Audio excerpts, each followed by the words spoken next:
Thank you everybody. I am really jazzed to be chatting with you all again. And the session I did a couple of days ago was sort of brand new in my thinking about legacies, about storytelling and mindset. This session is very much the bread and butter of the work that I do every day. So I've got lots of examples, I've got case studies, and I wanted to start with the poll and the word cloud.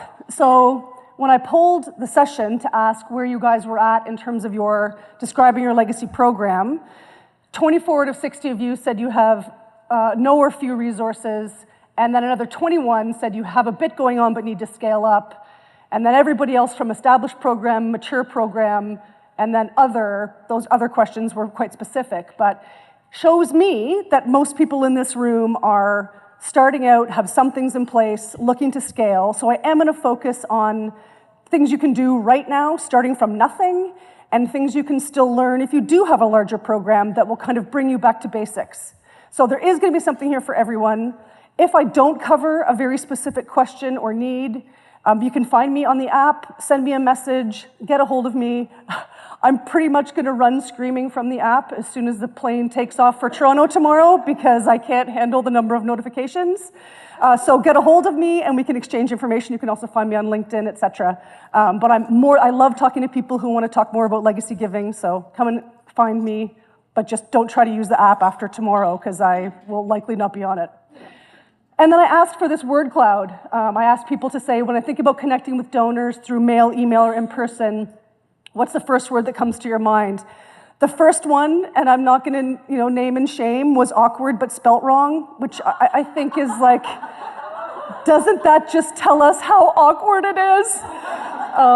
And then uncomfortable, scary, gratitude. That one came in this morning, which is why I added it since last night. But memory, story, impact. Thinking about legacy giving is thinking about a range of experiences and a range of feelings. And so, does anybody else have anything they want to add to the word cloud? Yes? I feel like it's rude. Rude? Okay, yes. Hit it. It's rude, because we're talking about death, right? Ligia?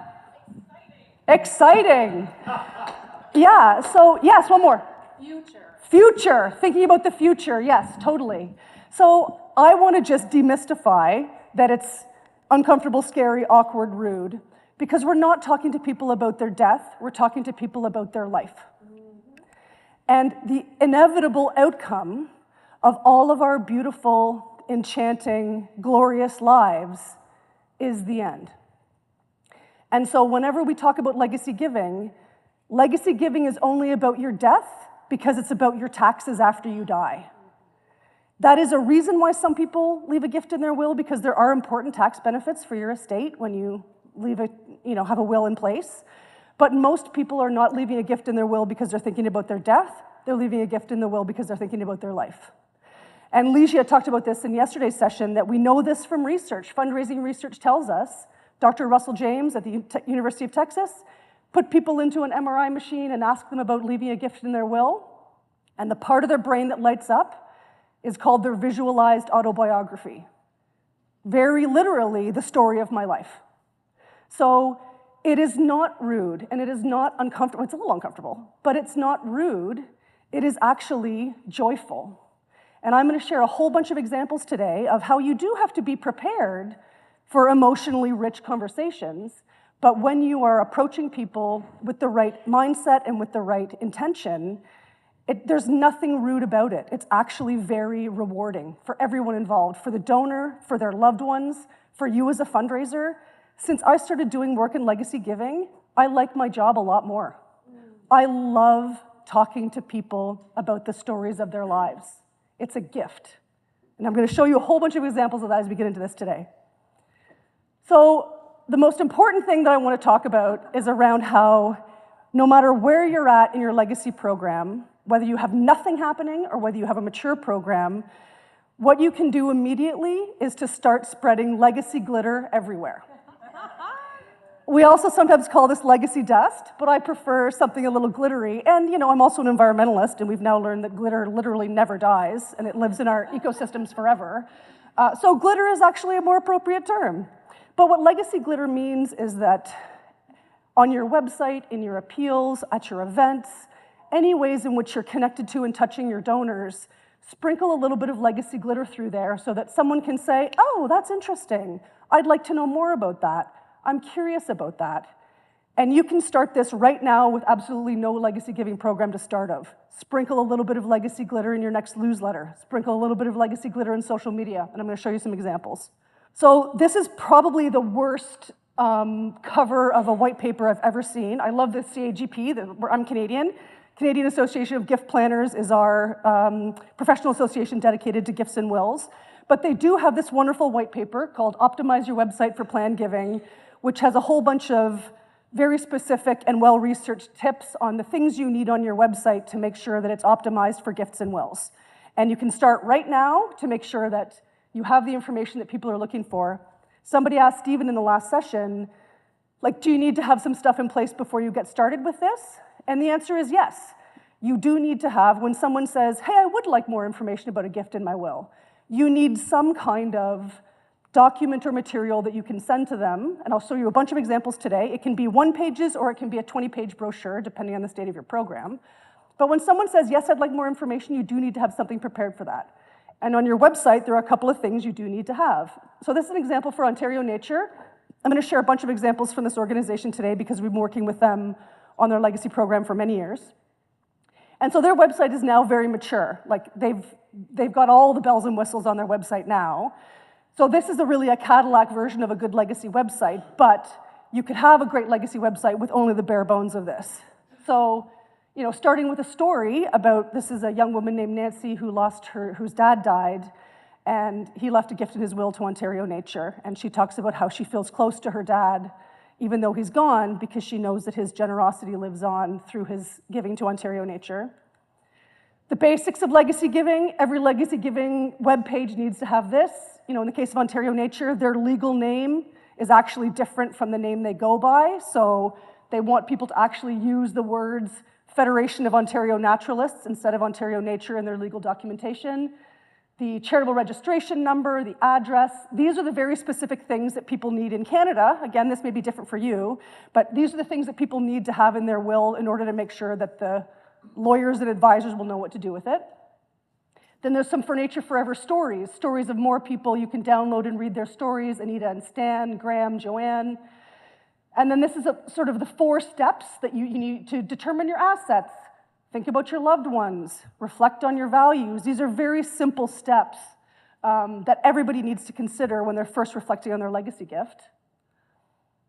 And then a couple more resources for you, and then at the bottom there, that's Kirsten, who's the fundraiser, and you'll notice that in almost all of our materials, all the materials about legacy giving don't say, you know, info@mycharity.org and like 1-800.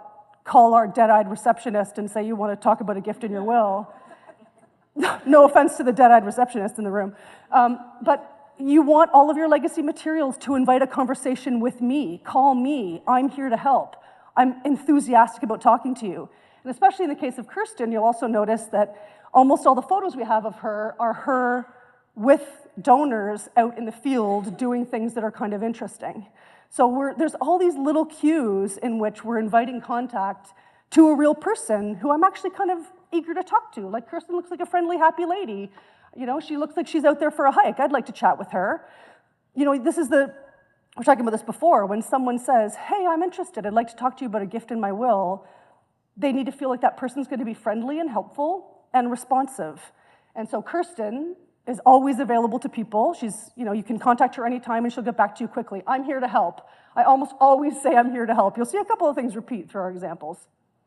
But that's the kind of basics of a good, solid legacy website. If you have nothing else, you can update your website so that you have some spots in place so that people can, if they're stumbling upon it, will find it. At the beginning of the Ontario Nature website, there's a thing at the top that says download your free will guide or get more information here. And this is a piece that we've put together that is very much a kind of, again, a lot of it is the same content that's on the website, but for somebody who wants to kind of have a little guide in their hands that they can go through, sit down with their family, sit down with their advisors. Some of these kind of free will guides are a way to get people to sort of think about and reflect on what they might consider. So that's a very easy, again, you could start this immediately, have a piece that's put together, so if someone asks a question, you're like, yeah, great to hear from you. Here's some more information. Let me know what else you need from me. So another example of legacy glitter.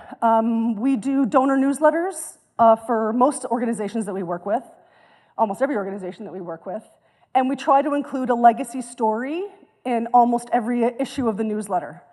Sometimes we switch it out and make it a monthly donor story, but we try at least to make it, to have a legacy story in most. And so this is a story about Norman, and his name is actually not Norman. His name from camp is Donut. This is a camp for kids with cancer, and so all camp counselors have a silly name. So Norman's camp name is Donut.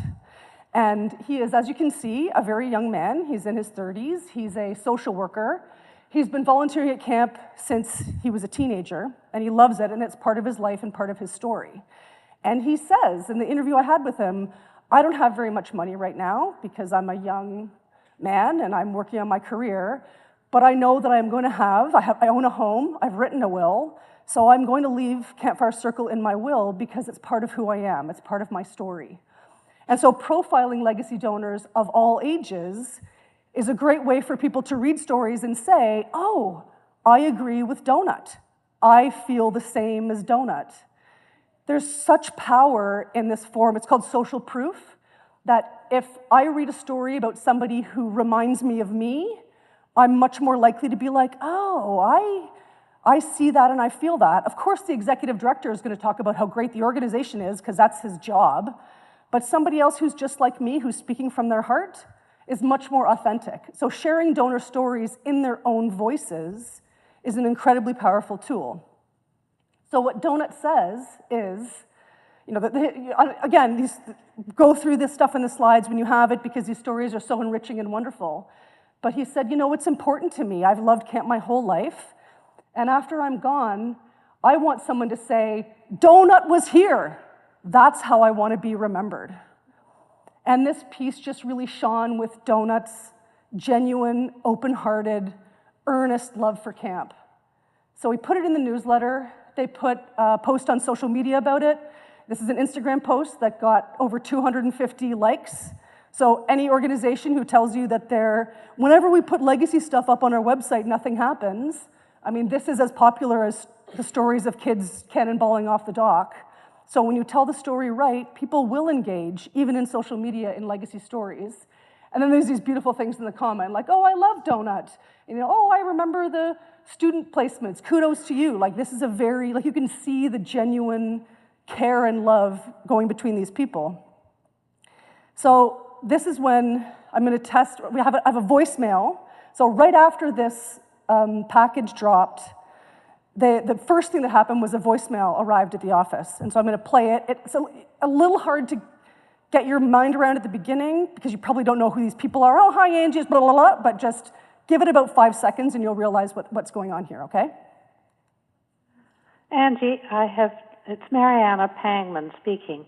I have just read the article that Alex sent, and it really is amazing. Donut, he was here, and that's how I want to be remembered forever. I know his real name is Norman Story, but anyway, I do appreciate all that you do, and my husband has dementia, so I don't participate very much, but what I do is amazing, and please don't forget to send me stuff, and thank you again. It means so much. Bye-bye. Right? Like, how do you not just want to phone that woman back and say, thank you, and you're welcome. She picked up the phone and phoned Angie to say, I can't do much, I can't come to your events, my husband has dementia, but please don't forget about us. Please keep sharing these stories. Like, the feelings.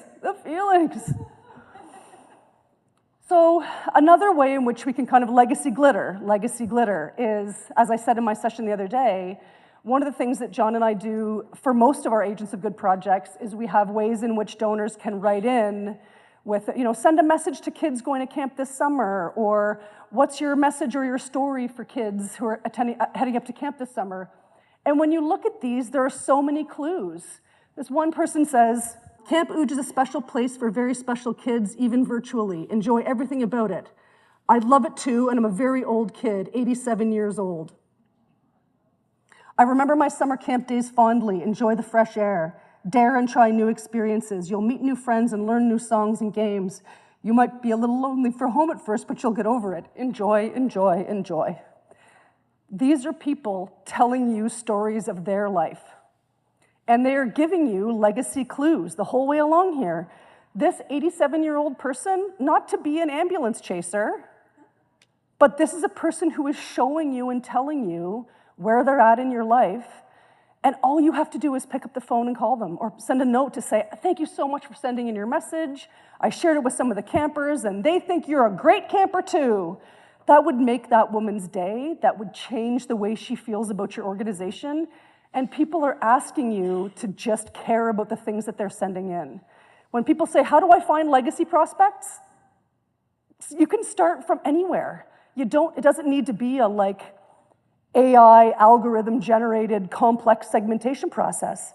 It's all here. Okay, this one is for my grammar nerds in the room.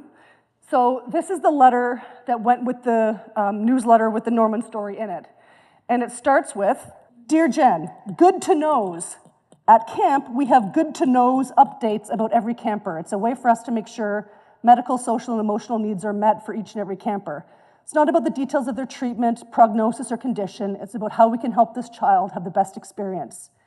And I know about good to knows because I volunteer at camp in addition to being the CEO. I'm also the camp experience operator.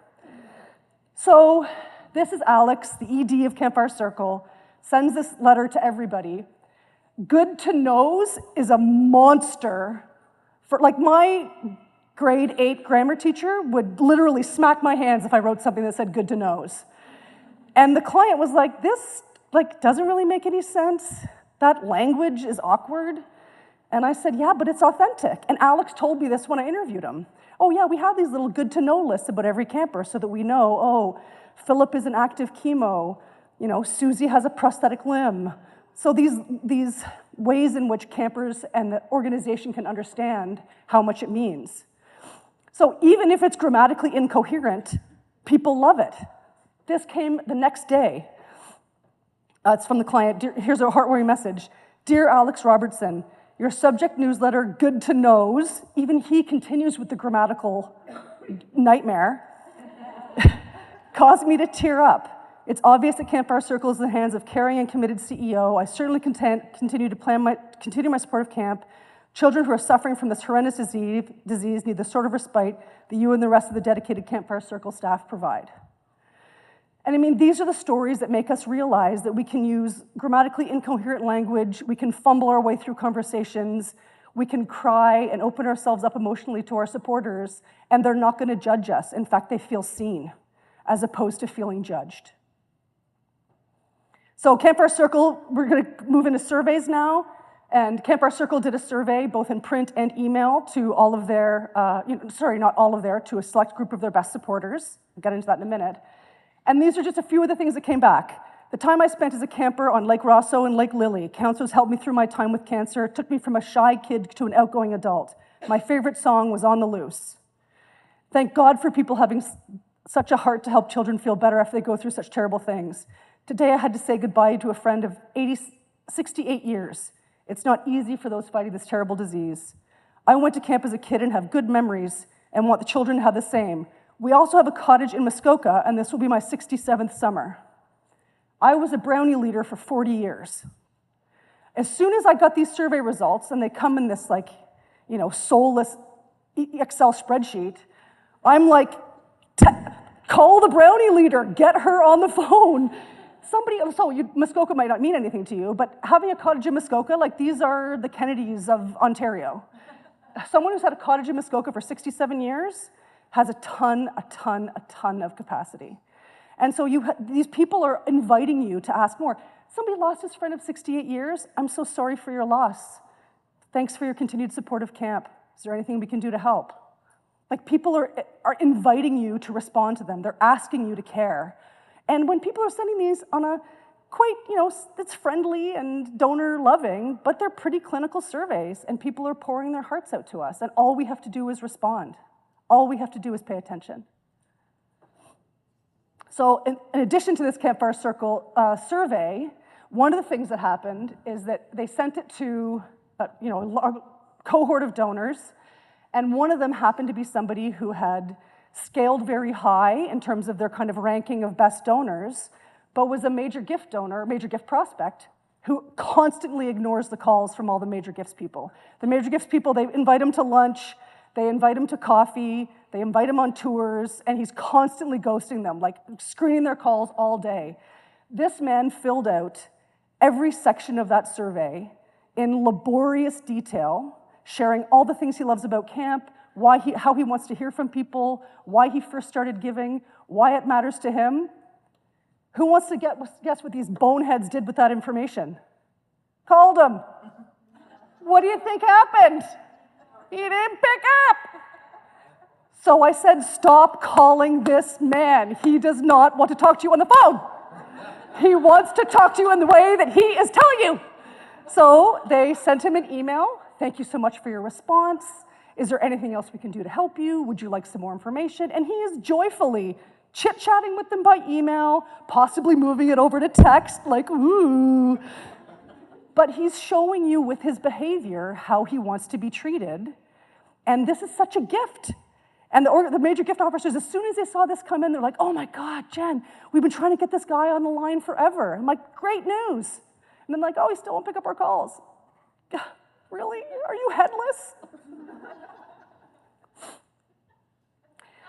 So, this is not a swear. If I had a swear jar, I don't think this counts. Borderline. So, I want to tell you a story about my dad.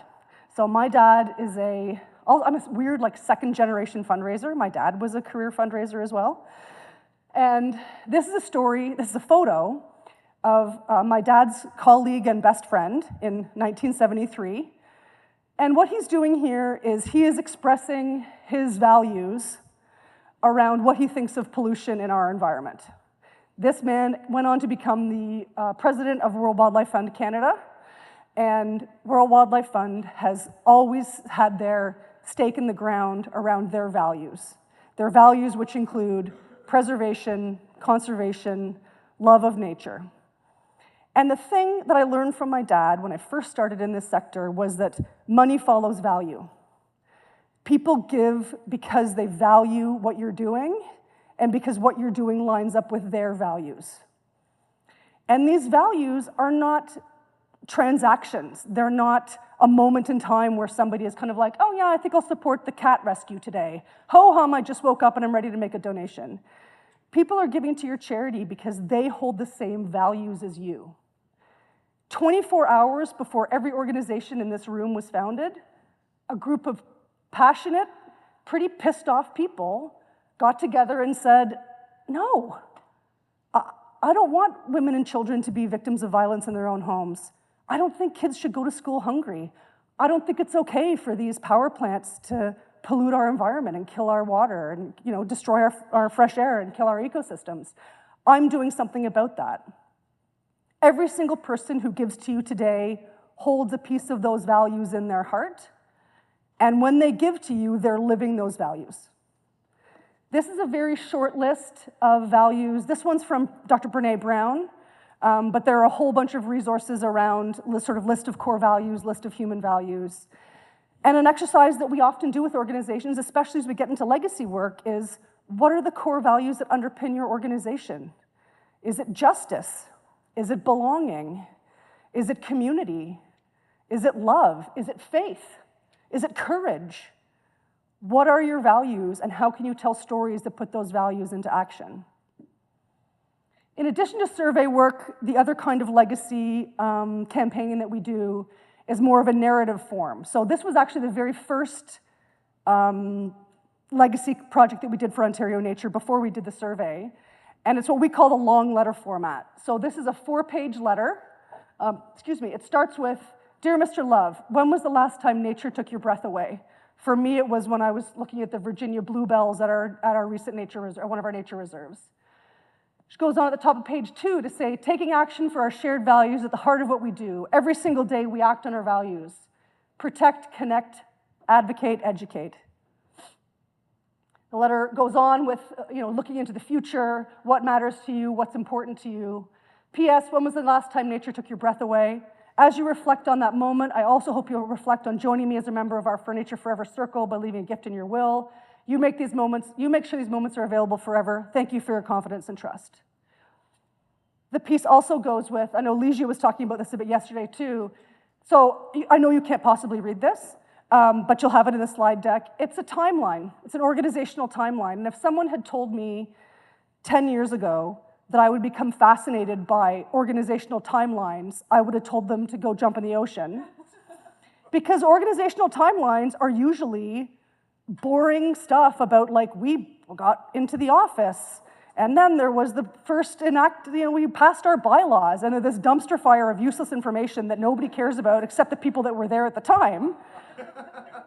But your organizational timeline, when you look at it as a series of victories for nature because of the generosity and kindness of your donors, you change your organizational timeline into a list of victories, things that have been made possible because of donors.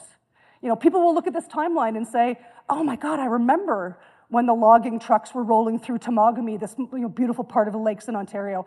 The Endangered Species Act, like when the Endangered Species Act was actually enacted in Ontario, that was because of Ontario Nature and its members. None of us want to live without the Endangered Species Act today. So these timelines starts with this. Here's our life story. Together with members like you, we're protecting wild species and spaces. Every day we act on our values. Here's our victories for nature made possible because of you. And we're sharing dreams that go into the future. So the timeline actually goes into 2067, looking ahead to what's going to be made possible because of people who leave gifts in their will. And we say, as you look at our life story, how does this connect with your story? Together with members like you, we've achieved a lifetime of conservation victories. You can now help these stories alive forever. So these timelines allow people to look at the victories of this organization and say, that's the year my kid was born. That was when I had my first grandbaby. That was when I got married. That was when I graduated from college. Like, looking at the timelines of victories of our organizations alongside our own life stories is so powerful. So Ontario Nature, jumping around to a survey, they also did a survey this year. So they have the long letter legacy pack, and then they also now have the survey pack. And to whoever was ever asking questions about when do you send them and what do you send, we're now kind of doing a mix and match. We're doing these interchangeably. So if somebody got the survey, then now they're getting the other one. And if they got the other one, then they'll get this one. And you can keep playing this sort of dance of sending different options to people depending on what they've responded to. So Ontario Nature got a few of these. One of the questions we asked was, do you have a story about your love of nature in Ontario? If so, we'd love to hear it. As a child, I grew up on a family farm in central Ontario. We had a small woodlot at the edge of which there was a sparkling flow of water bubbling up from a spring. I used to walk back to that spot from time to time and kneel down to drink some of that delicious water. Now I'm a senior living in a retirement home. We have a large and beautiful courtyard where I have been allowed to look after the gardens. My balance is not great, so for the most part, I work on the gardens on my hands and knees. This reminds me of my childhood and helps me to feel like my life is still worthwhile in spite of my physical limitations. As if I wouldn't send this guy a couple of photos of the work that we're doing in small woodlots at the edge of a spring where there's a sparkling flow of water. It's just, even if he's in his retirement home and he's on the 15th floor, he can receive this package and some photographs can flutter out onto the floor and make him feel like he's still supporting nature in Ontario, even if he's not able to do anything other than get into the garden on his hands and knees. Would you like to add any comments? I'm dismayed by the way our Premier, Doug Ford, I know you guys probably don't know Doug Ford, but he's a... Okay, quick sidebar. His brother was the crack-smoking mayor of Toronto. Doug is the better of the two Ford brothers. I live in Toronto. The Ford brothers have taken over my life for the last 15 years, and they're abhorrent well, not terrible human beings, terrible anyways. I'm dismayed by the way our Premier Doug Ford seems determined to ride roughshod over our protected spaces. Please keep the good work of fighting the short-sighted and greedy approach to nature. I feel there is very little concrete action I can take as an individual, so I'm thankful Ontario Nature is here to be a voice for nature by keeping pressure on those who would like to put self-interest ahead of good stewardship. I'll be sending my annual donation to Ontario Nature as soon as funds are available. This guy's he's already left them in his will. We know from the tracking that he's already left Ontario Nature in his will. So not only is he a legacy donor, he's also going to make whatever annual gift he can. So Ontario Nature, one of the things that they have is they have a beautiful award-winning magazine that they send to their supporters, and it's gorgeous. It's filled with these like amazing photography, amazing and beautiful stories. And as the fundraising team, we get to help them put in, ads about legacy giving, updates about legacy giving. So we had a little piece that was it was a stitch-in, like it was actually stitched into the physical magazine last year.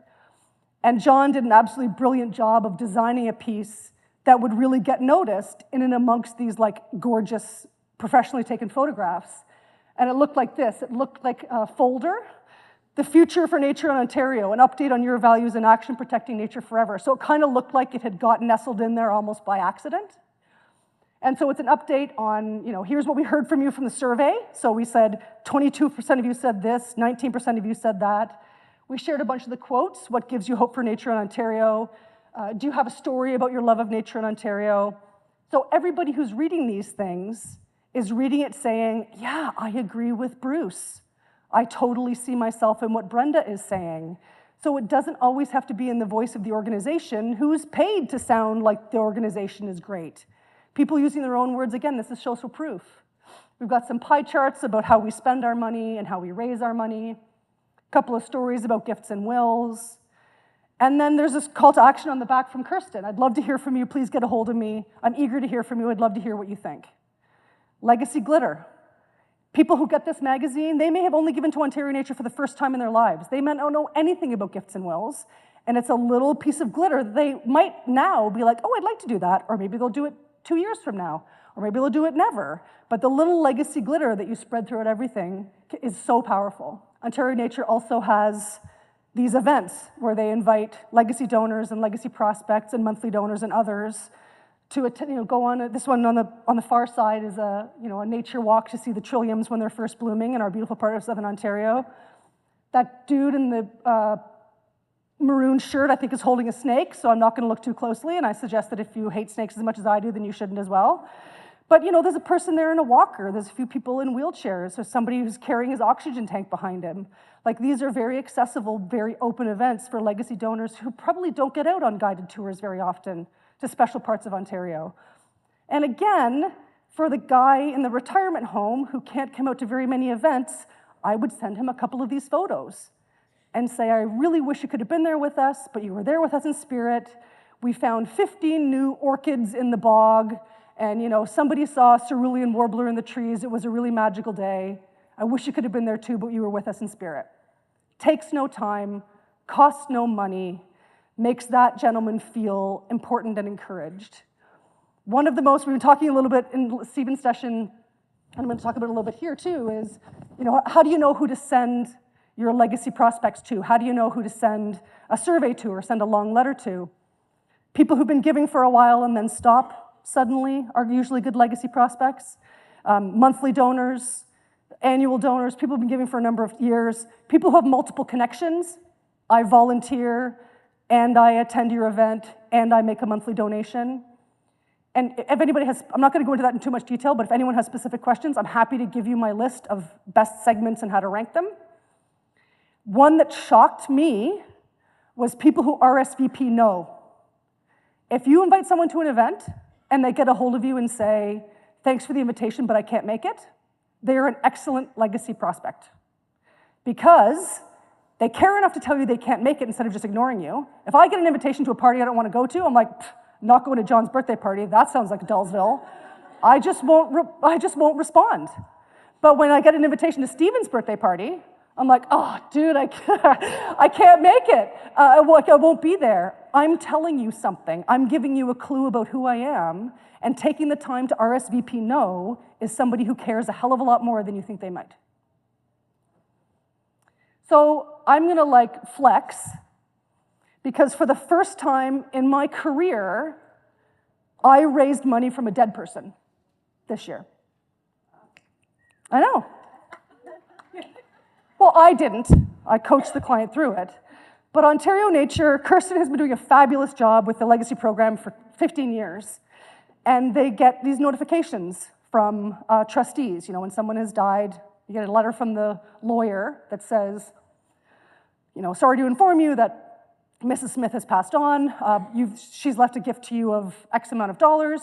Here's the information about the trustees so that you can, you know, contact them and get a hold of the check or follow up, whatever, all the details that you get from the estate administration stuff. Kirsten got this from a person that she'd never heard of. Like, never heard of this donor. This 1 in 5 gifts and wills are from people that you've never heard of you. You've never heard of them. They're not in your database. They fell out of the sky. She gets this notification, sends a letter to the trustees to say, we're sorry for your loss.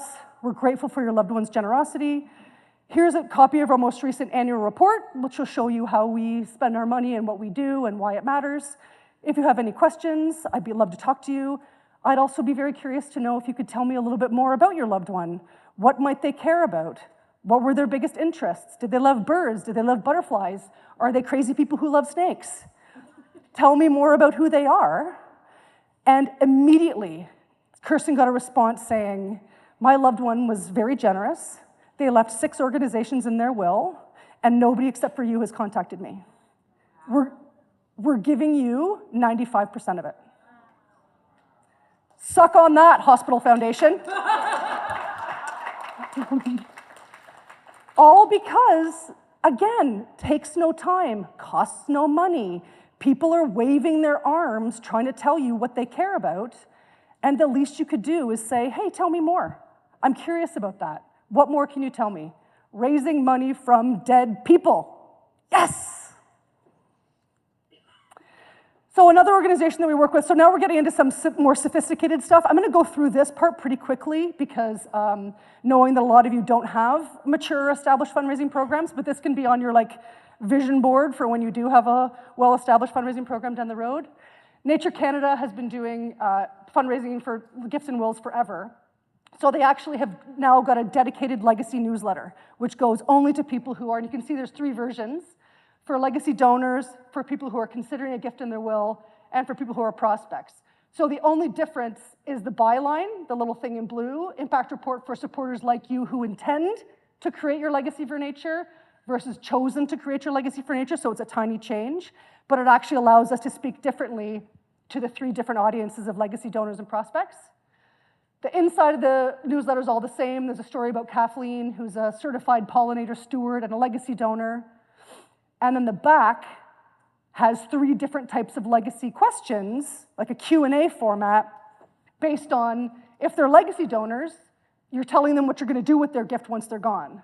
If they're still considering it, you're telling them about, can you connect me with a financial advisor or some legal advice? And if there's somebody who's still very early in the stage, I'm not a millionaire. Will my gift make a difference? Yes. So we use these versions of the newsletter to speak to people where exactly they are on their journey, so that somebody who's already left with a gift in their will is not like, I don't need to know this stuff. I've already done this. So you have variations to allow people to have versions of these legacy newsletters that are very specific and relevant to them. So this is I know that's so annoying to share, but I'm so proud of myself for being able to pull this off. This is the legacy survey we've done for Nature Canada, and the same thing, there's 3 versions. We actually send a version of the same legacy survey to people who've already told us that we're in the will, but we ask them different questions. So we ask them, what are 3 words that describe you as a supporter of Nature Canada? What are the things that you value the most? Open-ended, broad questions that get people writing in and telling us more. So for the people who are still prospects, the questions are roughly the same. Why is a gift and will important? Might you consider this? But for people who are at different stages, we can customize the questions and answers. And then this is what the word cloud that came out of what the 3 things that people said about themselves. What are 3 words that identify you? And I mean, obviously the big ones stand out: cared, committing, nature level, hopeful, concerned. But when you really dig in, witness, pissed, gratitude, caregiver, preservationist, spiritual. Like, people are telling you so much about themselves when they're responding to you and giving you these little insights into their world. This is the Nature Canada calendar, which is coming to kind and generous people who support Nature Canada any day now. And that little star in the bottom of page 1 says, in your recent survey, you stated that you support and deeply value nature because insert field. And we're actually going to be able to pair it back to people. You told us that species is the most, right? I know. You told us that species is the most important thing to you. And then in the next follow-up, so this is for our year-end appeals, a calendar, and then in the early part of the new year, it's like an update on gifts, like what we're going to do for last year and the next year. We're actually going to customize all of those for people who have, like if they told us that they care most about species, the species feature comes first. If they told us that they care most about education for kids blurred goes first. So it's not actually, once we get the system down, it's not that hard to keep these conversations going. You just need the structure in place. So I'm feeling very chuffed about that one too. So these are my well-curated, long-lasting, very favorite 10 questions for legacy donor conversations. Like I said, I absolutely live for having conversations with people about gifts in their will. I love talking to people about their life story, what matters most to them, why it's mattered most to them. And I always start with, when did you first realize you had such a passion for us? Take them back to the moment when they first started giving to you. And most people will tell you a very specific story. With the environmental organizations, it's usually, I chained myself to a tree in Temagami because I couldn't stand the logging anymore. Or, when I was a kid, I used to play in the creek behind my house, and I learned how to catch a frog, and I'll never forget it. People, when they're channeling, again, this is based on research, channeling their memories, channeling their stories, makes them so much more warm and engaged and interested in connecting with you. I also always ask people, did you talk to your loved ones about your decision to leave a gift in your will? Because one of the things we know about barriers to gifts and wills is that people are afraid of the conversation. People say, I don't want to talk to my kids about this. Like, not sure I want to sit down with my kids and tell them that I'm leaving some of my money to the SPCA. They'll be worried that they're not getting anything. But when I talk to people about this, and this has happened in my own family with my aging parents, and it's happened in my own family with my obnoxious teenagers, is sitting down with them and saying, I want you to know what's in my will. I want you to know what my wishes are. My dad has told me what music he wants played at his funeral. I know what kind of sandwiches he wants at the reception, and I know what they're doing with their gifts. I know what they're doing with their money. And I know I'm getting some of it, but I also know that it's going to the cause that they love most. And that makes me feel reassured about how when I'm grieving the loss of my beloved parents, I don't have to decide for them. I don't have to guess. I don't have to leave all their money to a cause that they don't care at all about and that they're going to be like striking down from heaven for me for the rest of my life. Like, how could you do that? I want to know that it's their wishes. And so everybody will tell you, I'm so glad I had that conversation. It was hard, but my kids know what I want and I know what I want. And then I also say, what do you say to others considering making a gift in their will? And people will say amazing things like, get off your ass. What are you doing? If you can't take it with you. And that's stuff that the executive director would never say. The executive director or the board chair would never say that, but another donor can. And then someone can say, yeah, I agree with Ligia.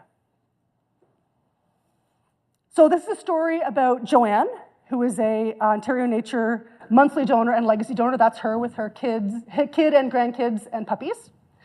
Actually, one looks a little old, but dogs. And so I interviewed Joanne about gifts in her will.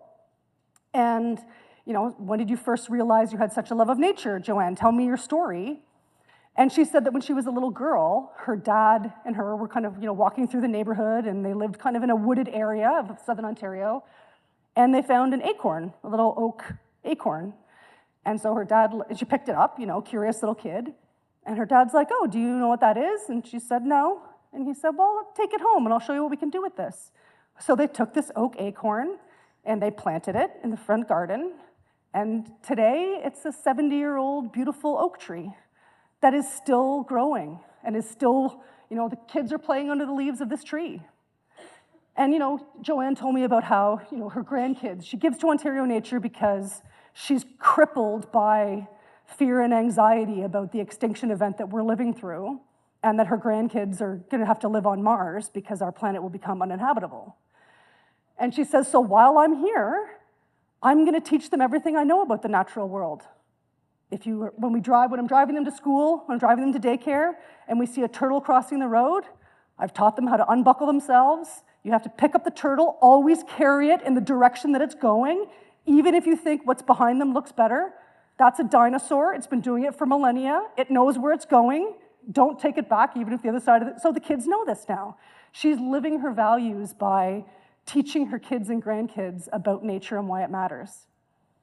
So we had this lovely conversation, and she's open-hearted, generous woman.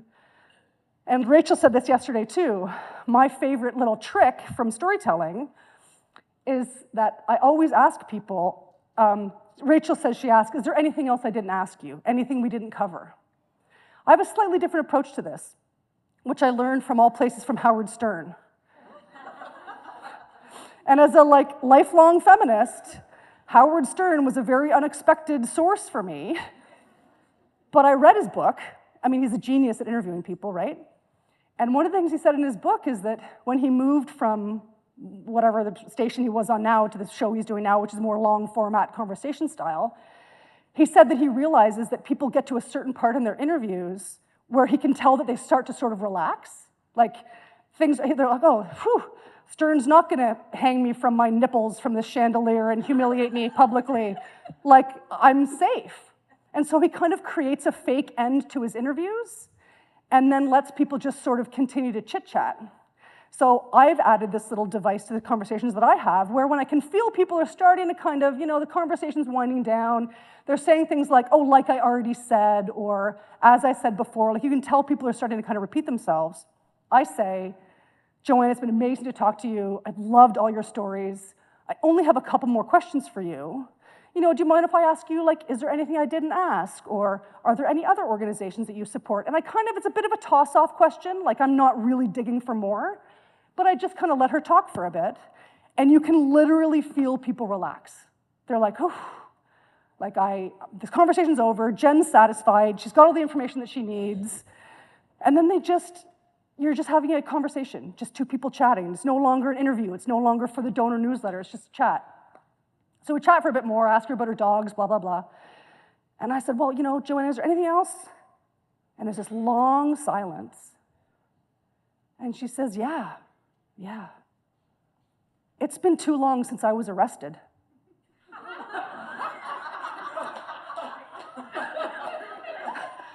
And I'm like, say that again? Rich old white lady? She's like, I burned my bras, and I protested against, Exxon Valdez, and I tied myself to trees, and I haven't been arrested since the 70s. I think it's time. I'm like, you go, Jane Fonda, go get arrested. And of course, that's the lead of the article, because other people at home probably feel the same way. It's been too damn long since I was arrested too. Well, not me, I just got arrested yesterday. No. So I'm gonna tell you one more story, again from Ontario Nature. So Kirsten, in addition to getting notifications that people have died that she doesn't know, she also gets notifications of people that died who are donors and been giving for a long time. So Kirsten got this notification that a woman named Sheila had died. She'd been giving forever as a monthly donor. She'd been giving, they knew that she was in her will. So Kirsten wrote a letter to Sheila's children. Hi, blah, blah. We're grateful that your mother remembered Ontario Nature with a bequest. Thank you for helping ensure her final wishes are met. Sheila was a wonderful supporter of Ontario Nature's conservation, often sent us messages of encouragement and support for various campaigns to protect nature. I wanted to pass along one message she shared with us when we sent out a survey in 2010. 2010. This is 2013. Why do I have to look at that? We asked if she had any particular inspiring moments in nature. Here's what she said. Recently at a family lakeside cottage, while sitting by the dock, enjoying the peace and stillness, a loon appeared. Stayed for about 15 minutes, diving, gliding so gracefully back and forth across the water, an unexpected and precious surprise. I thought you might enjoy reading this message from the past. Please accept our condolences for your loss. She leaves a gift, legacy for nature, and her gift will be used to protect Ontario's natural heritage for generations to come. 10 minutes later, good timing, her phone rings. Kirsten's phone rings, and it's this young man, and he says, I have full body chills.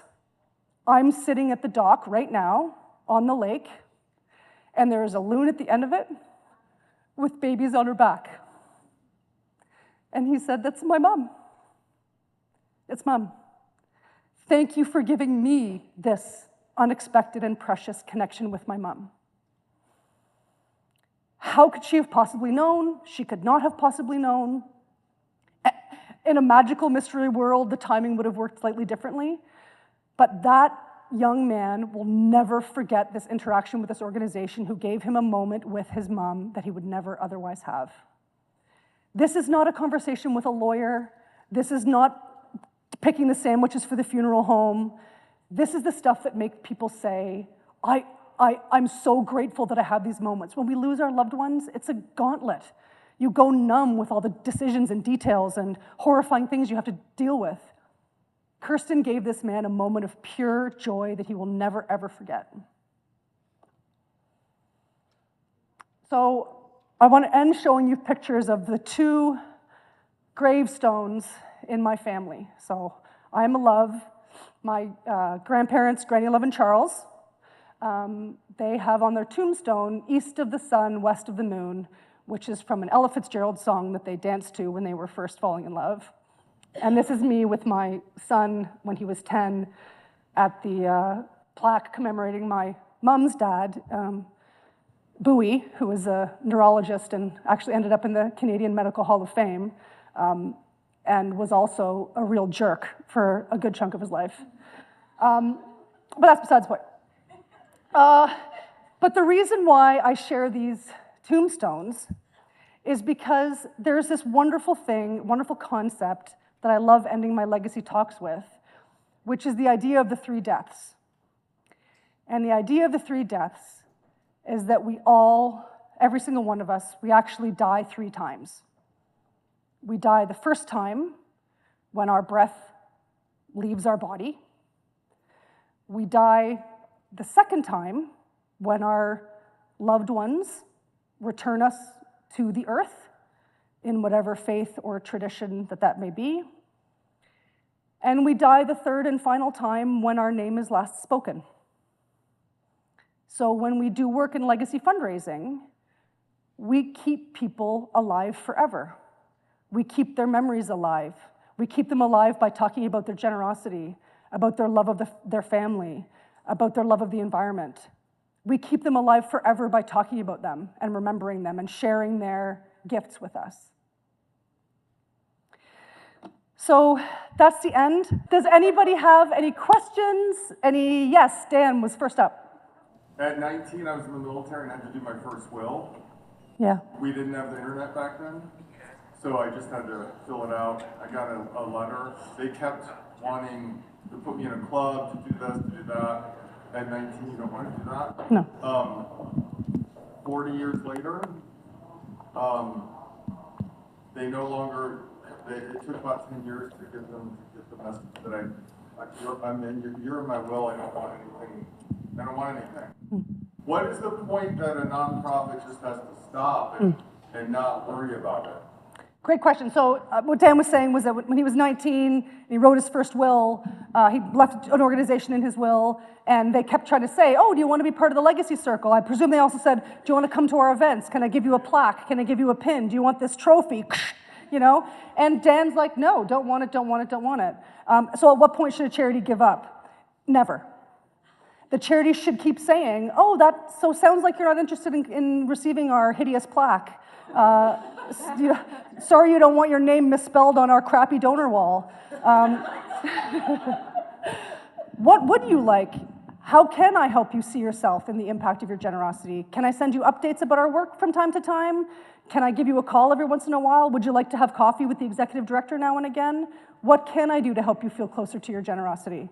And if they keep saying nothing, nothing, nothing, nothing, then you just keep saying, thanks for your input, thanks for your insights. As long as, so if it's being done in this like clinical way and it's like a mass email, then it stinks. But if it's being done in a personal one-to-one way, the thing that I love about what you said, which I want to pull in on, is that, and Stephen was saying this earlier, people will tell you what they want and then they'll do something totally different. If you ask donors, do you want any recognition? They'll say no. If you never say thank you, they'll stop giving to you. If you ask donors, do you want to receive everything by email or do you want to receive our newsletter by print? They'll say, send me everything by email, and it goes into their junk, and they never give to you again. So ask questions that you want answers to.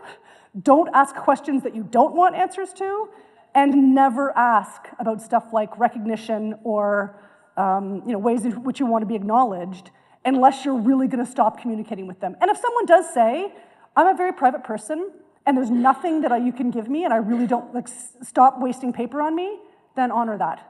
But for the most part, people will tell you something. I've got one more, and then I'll come to you. There's another question down here, too, after Samantha. I think we're lining up. Jen, first, I just love you. Thank you for your heart. Second, as the events person in the room, I have to add, spread your legacy glitter in your events. Yes. And then third, I'm totally co-opting the microphone from my friend who is the most amazing organization with a beloved founder who is not in good health. How does the organization prepare for the inevitable future of a legacy founder leaving this earth? Wonderful. So what I would do is I would prepare early for the, let's call it the Stephen Screen Memorial Fund, so that when that does happen, there's an opportunity that goes out to everybody who supported the organization for as long as the founder has been around to say, we're going to raise funds and we're going to collect them in a special, you could do it as an endowment, you could do it, every organization is going to be a little bit different. Some charities really don't want to endow gifts because they want to spend the money in the years that it's realized right now. World Wildlife Fund never has endowments. They believe that the planet is on fire and there's no point in having it sit in $1 billion trust when we really need to save species right now. So depending on what the needs are of the organization, plan on creating a memorial fund and ask them what they would want that money to be going to, so that when that does happen, the organization can say, we've been having loving and open-hearted conversations with our founder right up until the end, and here's what they told us that they want, how they want to be remembered and how they want this giving to continue. Here's what we're gonna do with gifts in their name. And I think as long as, and then, I mean, there's founderism is always a thing, there's sticky spots, but really just as long as you can demonstrate that you've talked to them, you've worked them through it, they've had a say in this, and that you're asking people to give based on that, that's perfect. And it also allows you to, then you're kind of telling everybody else that this is what you'll do when they die too. One of the reasons why we tell stories about we use this person's gift to fund the new orchid sanctuary or the new frog sanctuary is because it makes someone say oh, I guess the charity talked to them about that. They were able to be interested in what I wanted, how I wanted to be remembered, and now they're doing it. So it becomes a full stitch. So, and then we've got one person in the front here too. So thank you, Jen, for sharing your wisdom.